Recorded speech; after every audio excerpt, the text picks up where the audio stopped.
to our guests for tonight. Veer Sanghvi is joining us on the program. We've got Dr. Harshvardhan, the BJP's Delhi Chief Ministerial candidate, to assess the Aam Aadmi Party's national prospects.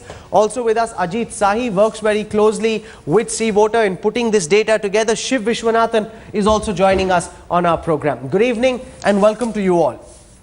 I want to first put the question to Veer Sanghvi on the numbers that have come out, because the most crucial numbers are the numbers for how many seats are they picking up where. 5 seats in Delhi, 1 each in Uttar Pradesh, Maharashtra, Karnataka, Haryana, Chandigarh. Do you think the Aam Aadmi Party is doing as well as the media commentary has been, or do you think that this actually shows that they're still underperforming over potential? Well, I actually think the big figure is the acceptability figure, that Kejriwal is 37%, that he's 25% is the figure for most honest politician. I don't worry too much about what pollsters say in terms of seats. Experience has shown us with the Delhi election that the pollsters can sense that there is some wave or some kind of feeling in favor of the Aam Aadmi Party, but they're not very good at translating that feeling into seats. So I wouldn't pay any attention to the seat predictions. It's very, very difficult at this stage with a spread out vote rather than concentrated pockets of support to translate the figures into seats. My guess is they'll actually get more seats than your poll says. Okay, Dr. Harshvardhan, Veer Sanghvi says that 37% see Kejriwal as the preferred non-BJP, non-Congress Prime Ministerial candidate. He's been able to, in the last several months, emerge as the most prominent third force, leaving behind the likes of Mayawati, Jayalalitha, Chandrababu Naidu, and that by itself is a very creditable achievement. Would you not concede that, Dr. Harshvardhan? Rahul ji, I think you are discussing a very hypothetical thing. Yes. Because there is no possibility of a non-Congress, non-BJP Prime Minister in this country in the 2014 elections.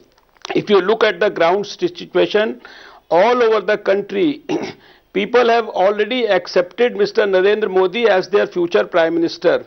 And this is quite evident from the, I think he must have addressed at least over 75 rallies in all parts of the country, which have been attended by lakhs of people. There is tremendous enthusiasm for the personality of Mr. Narendra Modi, and he is going to be the Prime Minister of this country in 2014.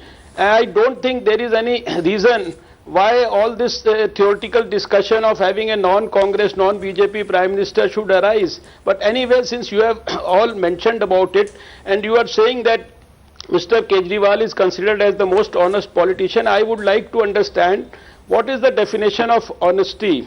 There is a man who himself claims that he is the most honest person, but he doesn't take action against at least 10 people of his own party, very prominent people, against whom sting operations showed that they were demanding for money and they were fixing up so many things behind the scenes. There is a man who doesn't drop his law minister in spite of so many evidences against him. There is a chief ministerial candidate whom you call as honest, who promised to the people 700 liters of water. Never mentioned that if you basically use more than 700 liters of water, you will be charged more, and 10% will be added to your bill.